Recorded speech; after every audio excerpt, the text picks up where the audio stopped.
సుమన్ టీవీలో మీ business promotions కోసం ఈ కింది నెంబర్ను సంప్రదించగలరు.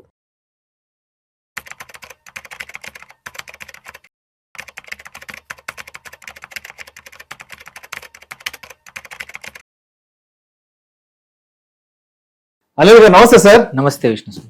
అనిల్ గారు, ఈ రోజుల్లో చాలా మంది ఆల్టర్నేటివ్ ఇన్కమ్ సోర్సెస్ కోసం చూస్తున్నారు. ఏదైనా ఒక ప్యాసివ్ ఇన్కమ్ సోర్స్ ఉంటే బాగుండు, ప్రతి నెల మనకు వచ్చే అంటే మనకి ఏదో ఒక సోర్స్ నుంచి ఎంతో కొంత అమౌంట్ ఒక ప్యాసివ్ గా జనరేట్ అయితే లైఫ్ ని చాలా హ్యాపీగా లీడ్ చేసుకోవచ్చు అంటూ ప్రతి ఒక్కరు ఆలోచిస్తున్నారు.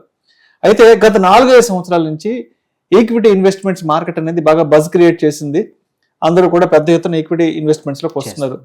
సో ఇప్పుడు మనం స్టాక్స్ లో ఇన్వెస్ట్ చేసి ఆ ఇన్వెస్ట్ చేసిన స్టాక్స్ మీద నుంచి ప్రతి నెల ఏదైనా ఒక డివిడెండ్ రూపంలో ఆదాయం పొందేందుకు అవకాశం ఉన్నాయా?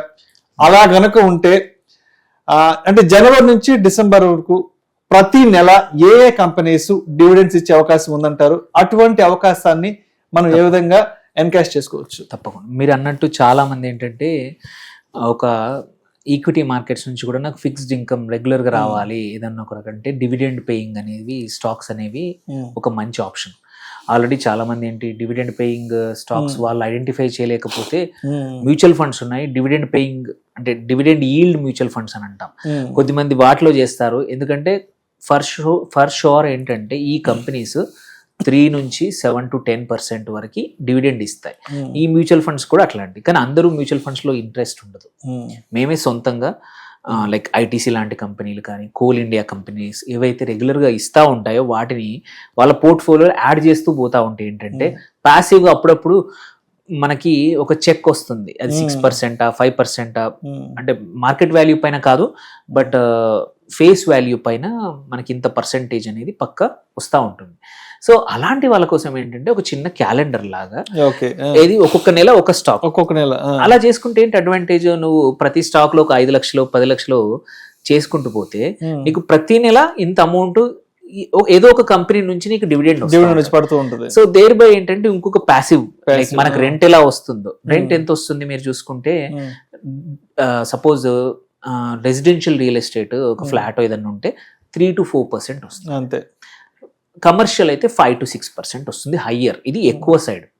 దానికన్నా నువ్వు ఒక ₹1,00,00,000 పెట్టి ఒక ఫ్లాట్ కొని 4% తెచ్చుకునే బదులు అదే ₹1,00,00,000 3-4 స్టాక్స్ లో పెడితే నీకు డివిడెండ్ ఈల్డ్ 8-9% వస్తుంది అండ్ లిక్విడిటీ ఉంటుంది, మంచి స్టాక్స్ యొక్క అప్రిసియేషన్ కూడా వస్తుంది. అంటే అటు ఈల్డ్ వస్తుంది, ఆ స్టాక్ పెరిగినప్పుడు అప్రిసియేషన్ వస్తుంది. అండ్ అడ్వాంటేజ్ ఏంది, మీకు మెయింటెనెన్స్ అనే గొడవ ఉండదు.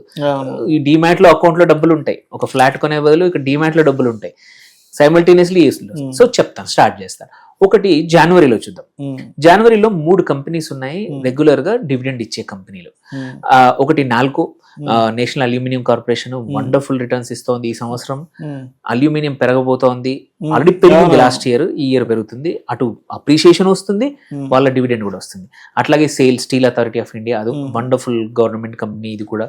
అట్లాగే SGBA అనేది సట్లుజ్ జల్ వికాస్ నిగమ్ అంటే పవర్ కార్పొరేషన్ కంపెనీ, సట్లేజ్ నది పైన ఉన్న డ్యామ్ మీద ఉన్న దగ్గర నుంచి ఇది కూడా. ఈ 3 కంపెనీలు జనవరిలో ఇస్తాయి. అట్లాగే ఫిబ్రవరిలో చూసుకుంటే coal India, one of the biggest company. Great opportunity general గా దీంతోటే కాకుండా ఇన్వెస్ట్ చేయడానికి. ఎందుకంటే కోల్ ఇండియాని లాస్ట్ 15 రోజుల క్రితం సెంట్రల్ గవర్నమెంట్ స్పెసిఫిక్ గా ఆర్డర్ ఇచ్చింది. ఏంటంటే వాళ్ళ యొక్క అన్ని సబ్సిడీరీస్ ని ఒకటి తర్వాత ఒకటి లిస్టింగ్కి వెళ్ళండి, అంటే అన్లాక్ అవుతుంది వాల్యూ, కోల్ ఇండియా పెరుగుతుంది. Already first company coking coal అనేది ఈ మంత్ IPOకి వస్తోంది. అట్లా ఇంకా 7-8 కంపెనీలు కోల్ ఇండియా బ్యాలెన్స్ షీట్ కింద ఉన్నాయి, అవి కూడా రావచ్చు ఈ సంవత్సరం. సో ఒకటి నీకు dividend plus appreciation Coal India ద్వారా. అట్లాగే EIL another strong company, Engineers India Limited, వెనిజువేలాలో కూడా దీనికి ఎక్స్పోజర్ ఉన్న కంపెనీ, అక్కడ కూడా ప్రాజెక్ట్స్ చేస్తూ ఉంది across the world. EIL consultancy services ఇస్తూ ఉంది, ఇది కూడా ఫిబ్రవరిలో ఇస్తుంది. అట్లాగే NHPC national hydro power corporation, అట్లాగే ఇర్కాన్ రైల్వే స్టాక్, ఈ 4 కంపెనీస్ కూడా ఫిబ్రవరిలో ఇస్తాయి. Next March another solid company BEL, Bharat electronics limited, wonderful గా పెరిగింది అంతకు 2 సంవత్సరాలు అండ్ స్ట్రాంగ్ ఆర్డర్స్ ఉన్నాయి. అట్లాగే GAIL, Gas Authority India of Limited, హడ్కో, ఇది కూడా. ఇవన్నీ కూడా చూసుకుంటే మోస్ట్లీ PSU కంపెనీస్. షోర్ షార్ట్ గా రెవెన్యూ అంటే ఇట్లా డివిడెండ్ ఇస్తాయి. మనకే కాదు గవర్నమెంట్కి కూడా వాటా ఉంది కాబట్టి గవర్నమెంట్ కూడా వీటి యొక్క ఆదాయం పైన డిపెండ్ అవుతుంది. వీటన్నిటి యొక్క డివిడెండ్ కూడా గవర్నమెంట్కి 1,00,000 కోట్లు 2,00,000 కోట్లు వస్తాయి. సో మన కోసమే కాదు గవర్నమెంట్ కోసమైనా వీళ్ళు కంపల్సరీ డివిడెండ్ ఇస్తారు. ఇది మార్చ్. అలాగే నెక్స్ట్ తీసుకుంటే మనకి ఇలా ప్రతి నెల మనము ఏప్రిల్ చూద్దాం.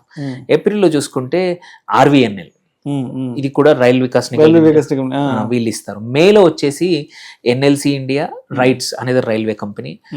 సో ఈ రెండు. జూన్ లో చూసుకుంటే REC స్ట్రాంగ్ రీసెంట్లీ బాగా పర్ఫామ్ చేస్తుంది. Pre budget wonderful stock to accumulate, అటు డివిడెండ్ కోసము అండ్ ఆల్సో అప్రిసియేషన్ కోసం. ఇంకోటి గుజరాత్ గ్యాస్ లిమిటెడ్. సో ఈ మూడు, ఇది జూన్లో ఈ రెండు కంపెనీస్. అలాగే మనం చూసుకుందాం ఆగస్టు, జూన్, జూలై, ఆగస్టులో కూడా ఏమున్నాయో చూసుకుంటే జూలైలో another power company PFC, power finance corporation. ఇది కూడా ఇప్పుడు ప్రీ బడ్జెట్ వండర్ఫుల్ అవకాశం ఉంది. Indian oil corporation IOC another. ఈ రెండు జూలైలో ఇస్తాయి వాళ్ళ డివిడెండ్ని, యాన్యువల్ డివిడెండ్ని. ఆగస్టుకి వెళ్తే ONGC, BPCL, IRCTC ఈ మూడు ఇస్తాయి. సెప్టెంబర్కి వెళ్తే Bharat dynamics, BDL, NBCC national building corporation, SCI Singareni collieries, ఇవన్నీ సెప్టెంబర్లో ఇస్తాయి. అండ్ లాస్ట్ చూసుకుంటే ఓన్లీ ఇంతవరకైనా, ఇంకా డిసెంబర్ సంగతి, మరి అక్టోబర్ డిసెంబర్ సంగతి చూసుకున్నా వాటిని కూడా చూస్తే అక్టోబర్లో కాంకార్ కార్పొరేషన్, ఏదైతే మన కంటైనర్ కార్పొరేషన్ ఆఫ్ ఇండియా, అట్లాగే హిందుస్థాన్ కార్పొరేట్, ఈ రెండు కూడా HCL కూడా ఇవి ఇస్తాయి. ఇవి కాకుండా నవంబర్లో చూసుకుంటే IRFC అనేది railway stock, Mazagon dock strong company, defence stock, irrespective of appreciation, అంటే మన డివిడెండే కాకుండా లాంగ్ టర్మ్ కోసం యాడ్ చేసుకోవాల్సిన ప్రతి ఒక్కరు ఇన్వెస్ట్ చేయాల్సిన కంపెనీ మజ్గావ్ డాక్. ఒక 70,000 కోట్లు లాస్ట్ వీకే షిప్ బిల్డింగ్ కి గవర్నమెంట్ ఆర్డర్ రిలీజ్ చేసింది. One of the major beneficiaries Mazagon dock. అట్లాగే పవర్ గ్రిడ్ కార్పొరేషన్, డిసెంబర్లో Rashtriya chemical fertilisers RCF. So on the whole ఈ 14, 15, 16 స్టాక్స్లో మీకు ఒక 2 ఫ్లాట్స్ ఉన్నాయనుకోండి. ఇప్పుడు హైదరాబాద్లో ఒక 3 BHK కొనాలంటే 1,20,000 నుంచి 1,50,000 వస్తుంది. దాని బదులు 2 ఫ్లాట్ల బదులు ఈ స్టాక్స్లో డివైడ్ చేసుకోండి. డివైడ్ చేసుకుంటే ప్రతి మంత్ మీరు కూర్చున్న చోట మీకు డివిడెండ్ ఇన్కమ్ వస్తుంది, which is equivalent to me rental income. Appreciation compulsory నేను రాసిస్తాను. మీ రియల్ ఎస్టేట్ కన్నా ఈ స్టాక్స్, ఈ స్ట్రాంగ్ స్టాక్స్ పక్కా పెరుగుతాయి. ఎందుకంటే ఒక కంపెనీ డివిడెండ్ ఇవ్వాలి అంటే దానికి గ్రోత్ ఉంటేనే, ప్రాఫిట్ ఉంటేనే ఇస్తాయి. మార్కెట్ ఎట్లా పర్సీవ్ చేస్తుంది ఆ కంపెనీని, దాని పియర్ని బట్టి ఉంటుంది. బట్ ఈ కంపెనీలు మాత్రం స్ట్రాంగ్, అన్ని కూడా most of them PSUs. So మీకు ఎటువంటి ఇబ్బంది లేకుండా అప్రిసియేషన్ అవుతుంది. రియల్ ఎస్టేట్ బదులు ఇట్లాంటి డివిడెండ్ ఇన్కమ్ ద్వారా రెగ్యులర్ ఇన్కమ్ పొందొచ్చు. రైట్. అంటే ఇప్పుడు స్టాక్స్ లో ఇన్వెస్ట్ చేయడం అంటే ఏదో గుడ్డిగా ఇన్వెస్ట్ చేయడం కాదు. మనం చేసే ఇన్వెస్ట్మెంట్ మీద మనకి ప్రతి నెల ఏదో విధంగా ఒక డివిడెండ్ ఇన్కమ్ అనేది వచ్చేలా అటువంటి స్టాక్స్ ఏ ఉన్నాయి, అటువంటి కంపెనీస్ ఏ ఉన్నాయి అనేది ఐడెంటిఫై చేసి ఒక లాంగ్ టర్మ్ గా ఇన్వెస్ట్ చేసుకుంటే ఒక సంవత్సరం, అంటే మన దగ్గర ఏదైనా పెద్ద హ్యూజ్ అమౌంట్ ఉండి, ఒక పెద్ద కార్పస్ ఉండి, అలా ఒక సంవత్సరానికి సరిపడా మనకి ఎవ్రీ మంత్ ఏదైనా ఒక ప్యాసివ్ ఇన్కమ్ రావాలి అంటే కొన్ని కంపెనీస్ ని సెలెక్ట్ చేసుకుంటే ఇన్వెస్ట్ చేసి మనకి సంవత్సరం పొడవునా ఒక ప్యాసివ్ ఇన్కమ్ అనేది డివిడెండ్స్ రూపంలో వస్తుంది అంటారు. అవును. సో బట్ మనం చేయాల్సిన ఐడెంటిఫై చేయాలి అసలు ఏ కంపెనీస్ ఉన్నాయి ఇలా ఇవ్వడానికి, గ్రోత్ ఉన్న కంపెనీస్ ఏంటన్నది ఐడెంటిఫై చేసుకోవాలి, పోర్ట్ఫోలియోలా బిల్డ్ చేసుకోవాలి. ఎందుకంటే ఇంకోటి కూడా మనం చూడాల్సింది, ఈ డివిడెండ్ కూడా హిస్టరీ అనేది మోరాలెస్ స్టేబుల్ ఉంటుంది. కొన్ని కంపెనీలు సంవత్సరానికి 5%, కొన్ని 6%, కొన్ని 7%, కొన్ని 3% ముందే ఫిక్స్ చేస్తాయి. వెరీ రేర్లీ ఎక్సెప్షనల్ కేసెస్లో ఎక్కువ పర్ఫార్మెన్స్ బాగుంటే 8, 9, 10 కూడా పర్సెంటేజ్ ఇచ్చే అవకాశాలు ఉన్నాయి. But most of these companies business wise కూడా చాలా స్ట్రాంగ్ ఉన్నాయి. మనకు ఓన్లీ డివిడెండ్ ఒకటే కాదు, అప్రిసియేషన్ కూడా చూసుకుంటే ఇవన్నీ కూడా strong companies. Right sir, right sir. Thank you sir, thank you so much. Thank you.